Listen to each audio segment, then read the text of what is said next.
Aujourd'hui, nous allons faire une séance sur la respiration,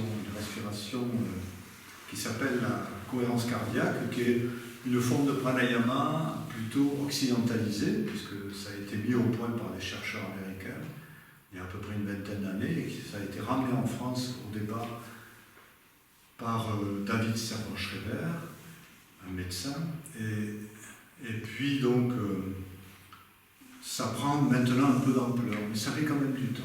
C'est reconnu par les cardiologues, c'est reconnu par les médecins, et moi je l'utilise régulièrement depuis quand même pas mal de temps, depuis quelques années, et je trouve que ça me fait du bien. Voilà. Si vous voulez, cette respiration, ça permet, cette respiration, cohérence cardiaque, nous avons, si vous voulez, des variations cardiaques dans le cœur.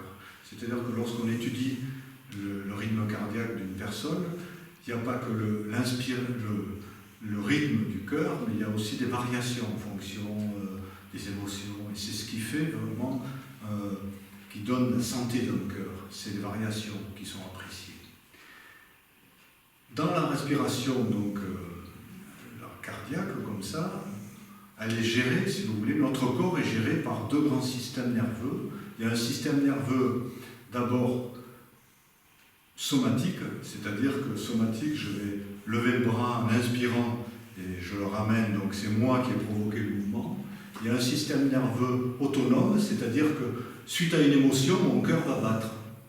Ça arrive souvent dans la journée, ça nous arrive tout le temps. Le stress fait battre le cœur un peu plus. Vous allez voir pourquoi après, ça a une bonne influence, la respiration. Dans la respiration donc autonome, dans le système nerveux autonome, il se divise en deux systèmes nerveux. Le système nerveux sympathique, qui est le système nerveux sympathique, c'est celui qui nous permet l'accélération du cœur spontanément, ça nous permet de soit la fuite, soit le combat. On est vraiment, c'est nécessaire en même temps. Et puis il y a le parasympathique qui, lui, va gérer le repos, la détente et la récupération. C'est celui que l'on ressent quand on dort bien, dans le sommeil, et dans la méditation, et puis dans la relaxation. Le travail sur donc, la respiration spontanée, comme ça, sur notre respiration, est importante. C'est-à-dire qu'on va travailler donc sur le rythme de 365. Vous allez me dire, qu'est-ce que c'est 365 ? Donc, la cohérence cardiaque sur le 365, ça va être respirer, prendre un temps de respiration 3 fois par jour, ramener notre respiration à 6 respirations à la minute pendant 5 minutes. Le matin, en me levant par exemple, je prends 5 minutes pour respirer. Le midi, ou dans la matinée, et puis le soir, dans la soirée. Ça va.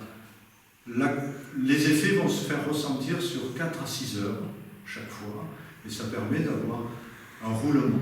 Bien sûr, les premiers effets ne vont pas se faire au bout de 2-3 séances, mais vous allez voir que si vous pratiquez de temps en temps, si vous pratiquez régulièrement, en cas d'émotion, si vous avez même une souffrance psychique ou physique, petit à petit, ça va s'améliorer. En cas de maladie, moi je sais que je l'utilise beaucoup avec des personnes qui ont des problèmes de maladie, et ça les aide beaucoup. On en a souvent parlé avec eux, avec elles, ça fait vraiment du bien. Voilà. Et ça a une résonance sur le cœur, notamment, bien sûr. Ça a une résonance sur tous les organes. Et ça remet les choses en place profondément. Et si vous vous habituez à le pratiquer, vous allez voir que il y aura un changement. Il y aura vraiment un bon changement en vous. Je crois que, bon, bien sûr, on pourrait en parler pendant des heures, mais je crois que là, j'ai fait le tour de la question. On va passer à la pratique.